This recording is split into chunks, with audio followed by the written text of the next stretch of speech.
Bruno. Bonjour Jean-Michel. Nous sommes ici à Paris. Tu m'accueilles avec beaucoup de sympathie dans ton cabinet. On est le 2 septembre, juste à la veille de la manifestation qui est programmée pour demain. Et juste à la veille de ton anniversaire aussi. Juste à la veille de mon anniversaire, Oui. bon, c'est exact. Je vais avoir 25 ans demain. Voilà, c'est ça. De trop. Tu vas te présenter rapidement. Tu es d'abord médecin anesthésiste. Voilà, je m'appelle Bruno Gomez, je suis médecin anesthésiste.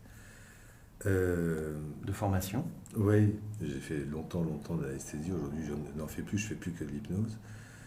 Et l'histoire, je pense que c'est l'histoire qui t'intéresse, Oui. a commencé à peu près en 2004, où j'ai compris en lisant un peu les textes que la sécurité sociale française, enfin ce qu'on appelle la Sécu, n'avait plus de monopole. Et avec Claude Reichmann, au 1er janvier 2005, je me suis lancé dans la bagarre. J'ai quitté à la fois l'assurance maladie et la caisse de retraite. À cette époque-là, on était peu à le faire. Hein, Oui. Ça a été assez chaud, assez sympa aussi. Moi, ça m'amusait beaucoup. Je suis allé quelques fois dans les tasses. Ça a été des échanges de bons procédés merveilleux. J'ai pu mesurer l'inconsistance et le déni de loi que c'était. Oui. Tu l'as senti tout de suite, ça? C'était insupportable. On leur donnait des jurisprudences et ils ne les reprenaient pas, ils en reprenaient d'autres qui étaient relatives à des événements antérieurs à l'application des règles européennes. C'était juste insupportable de la part d'un juge d'un pays théoriquement de droit.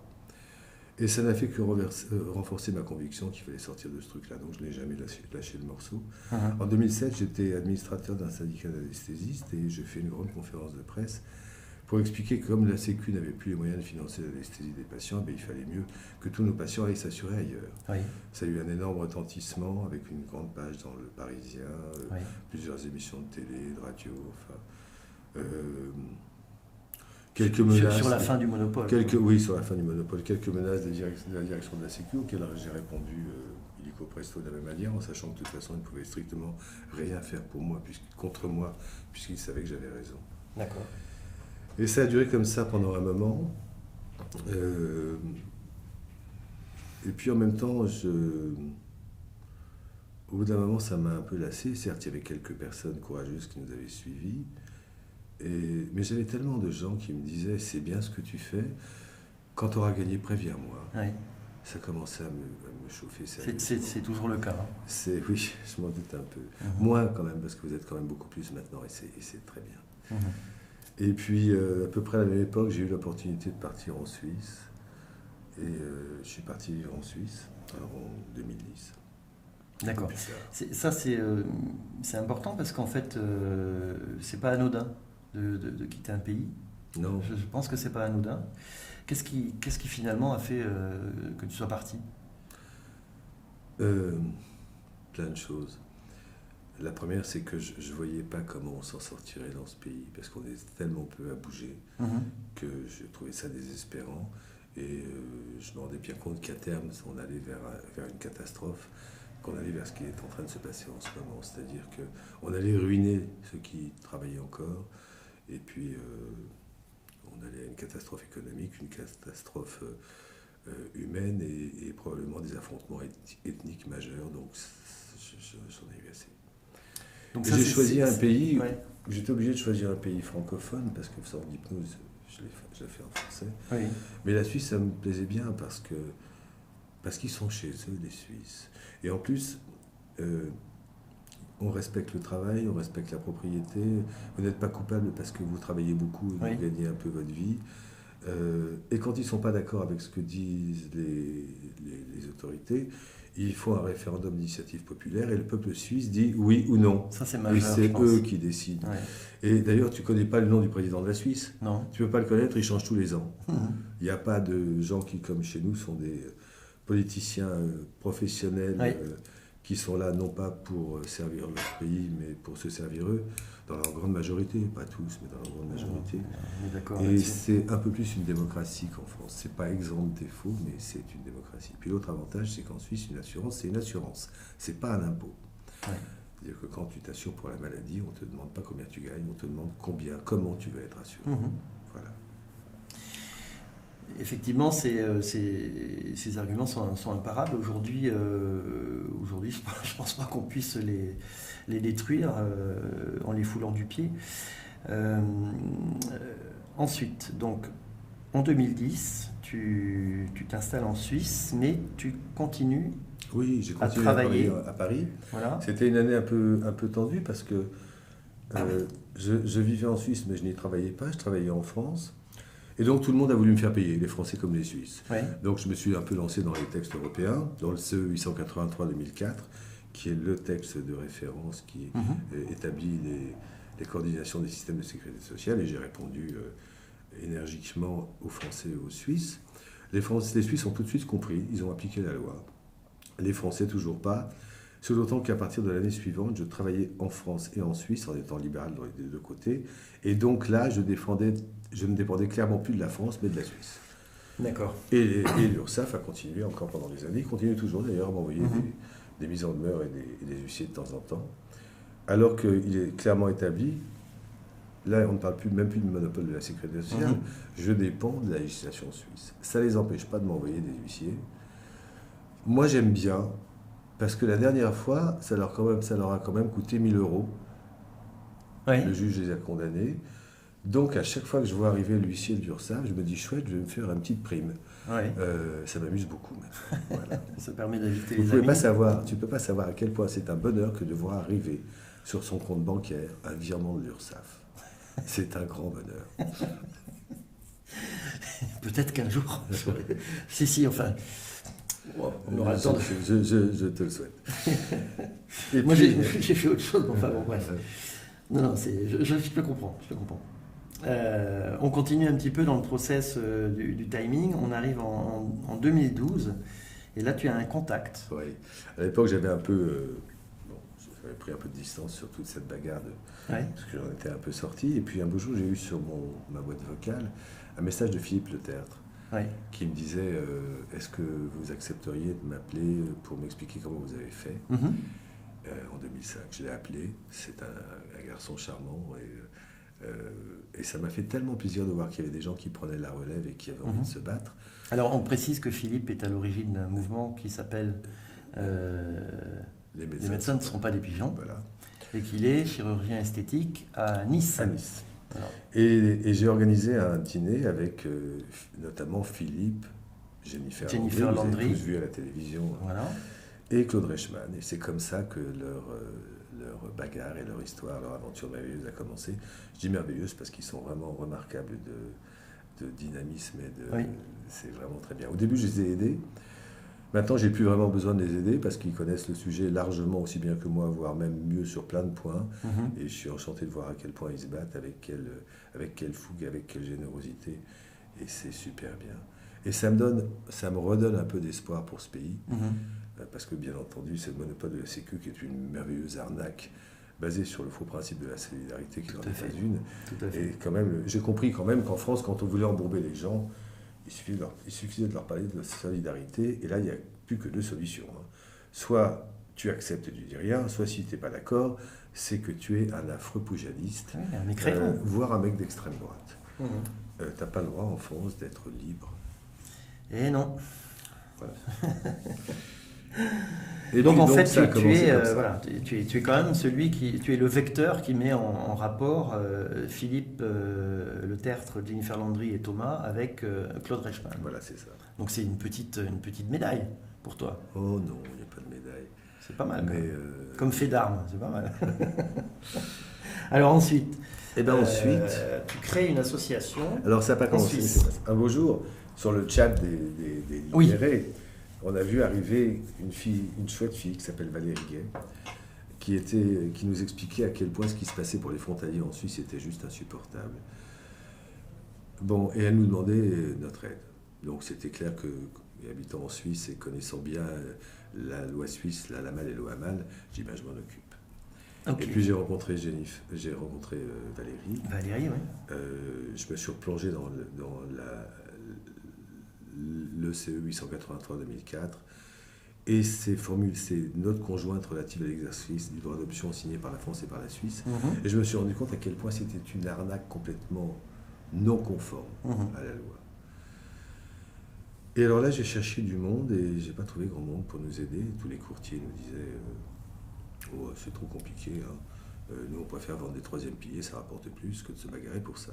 J'en ai trouvé qu'un seul qui m'a dit c'est dégueulasse, il faut qu'on fasse quelque chose, et qui a commencé à bosser avec nous. Et puis un beau jour, j'ai pris mon Mac et puis j'ai envoyé un mail au plus grand avocat suisse, le plus redouté, le plus redoutable, Jacques Barillon, qui a accepté de nous recevoir avec Valérie. Je lui ai tout expliqué, il m'a dit ok, on y va. Et on est rentré dans une grosse bagarre, ça prend du temps, parce que là, il faut bien comprendre qu'on s'attaque à un accord entre deux pays. Oui. Puis on ne s'attaque pas à un accord entre deux pays en disant que le point B et le point C ne sont pas légaux, on s'attaque à un accord entre deux pays en disant que cet accord n'a pas le droit d'exister. Et il est non conforme. Alors ça a pris un peu de temps. Là, on attend le jugement, en tout cas les nouvelles du juge, puisque tout le dossier a été déposé, on a fait la requête, enfin tout va bien. Le principe, il est simple, hein. Il y a la loi et il y a les accords. La loi, elle est définie par le CE 883-2004, qui s'applique à la France et à la Suisse, hein, bien sûr, puisque, contrairement à ce que disait un président d'un groupement célèbre, qui disait au début, la Suisse, ça ne concerne pas la Suisse ne fait pas partie de l'Europe, la Suisse fait partie de la ELE, et cet accord, ce 883-2004, concerne les pays de l'Union européenne et de la ELE. Et il dit une chose très simple, quand on est frontalier, quand on arrive, on a 3 mois pour choisir. Normalement, on dépend de la Suisse. Oui. Mais si dans les 3 mois, vous pouvez prouver que vous avez une assurance, il n'y a pas écrit privé public, il y a une assurance, il n'y a pas écrit française non plus, hein, qui vous couvre en France, en Suisse et dans l'Union européenne, vous pouvez présenter une requête d'exemption. Absolument. Voilà, c'est aussi simple que ça. Donc c'est dans le laps de temps, sinon après on est bloqué. Et après, ça c'est ce que dit le C880-2004. Tu remarqueras qu'il n'y a pas de date limite, il n'y a pas de date butoir, c'est ad vitam aeternam. Et ça a été transposé exactement dans la loi suisse. D'accord. Les Suisses et les Français avaient l'habitude de faire des accords entre eux. Sauf qu'à partir du moment où ce 883-2004 existe, les accords, ils n'existent plus. Le seul accord qui reste encore, c'est l'ALCP, l'accord sur la libre circulation des personnes, qui dit exactement la même chose, et qui dit à son article 20 qu'aucun autre accord, cet accord se substitue à tous les autres. Donc ça s'arrête là, quoi. Oui, bien sûr. Il n'y a plus de discussion. Eh bien si. Ça n'a pas empêché les Français et les Suisses de signer un papier disant que dorénavant, à partir de telle date, il n'y aurait plus d'assurance privée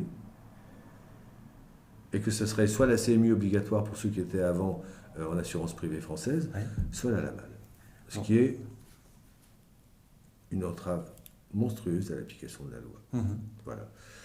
Il semblerait que ça n'ait gêné personne. Nous, ça nous a gênés. Et c'est là-dessus qu'on a entrepris toute notre action.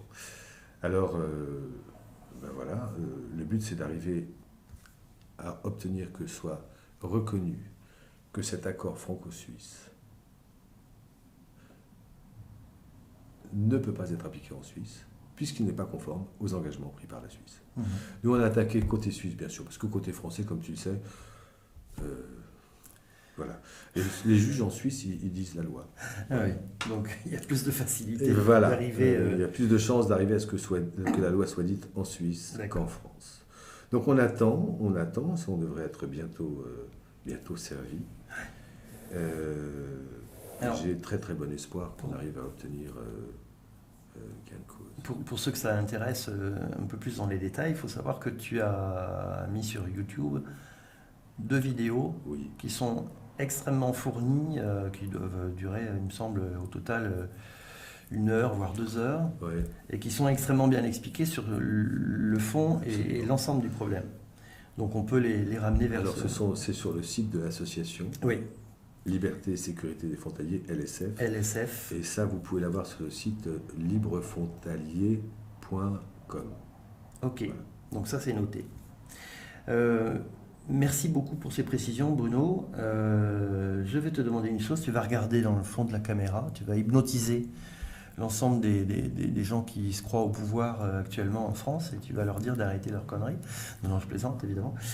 Mais tu vas t'adresser aux libérés et aux futurs libérés et tu leur passes un message, peut-être un message d'espoir, celui que tu veux. Alors on va commencer par les gens qui sont au pouvoir.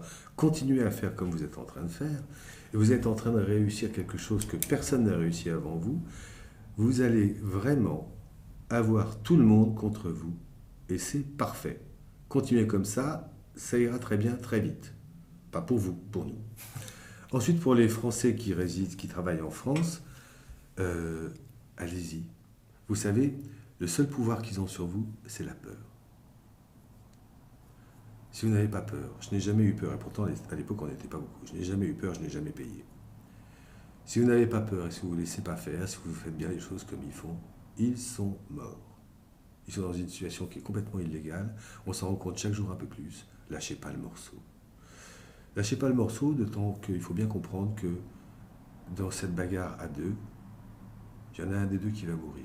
Soit vous, soit la Sécu. C'est pas une option. Non, non, c'est l'un des deux, forcément. Au bout du chemin, il y en a un des deux qui est mort. Là, vous choisissez. Pour les frontaliers, on devrait pouvoir vous donner de bonnes nouvelles, je l'espère bientôt. Pendant ce temps-là, on a bien travaillé au niveau des assurances privées pour qu'il n'y en ait pas qu'une, mais qu'il y en ait plusieurs, et qui sont vraiment bien. Et si on gagne, je pense qu'on pourra repenser et changer l'affiliation de beaucoup de gens de manière rétroactive, puisque l'obligation qui vous a été faite de vous assurer soit à la CMU, soit à la MAL, reposait sur des données erronées et non légales. Donc je pense qu'on va s'amuser beaucoup et que vous devriez pouvoir choisir vraiment ce qui vous convient. Parce que, je tiens à le préciser, notre association n'a jamais été là pour faire la promotion des assurances privées européennes, ou mondiales d'ailleurs, parce que rien n'empêche qu'elles viennent d'ailleurs que d'Europe. Notre association, son but, c'est de rendre aux frontaliers le libre choix entre une assurance LAMAL, une assurance privée d'où qu'elle soit, et la CMU. Chacun étant libre de choisir ce qui lui convient le mieux en fonction de sa situation personnelle, familiale, bien évidemment. C'est ça notre but. Et on ne lâchera pas le morceau. Vous pouvez compter sur nous et on vous tiendra au courant. Voilà. Merci Bruno. Merci à toi.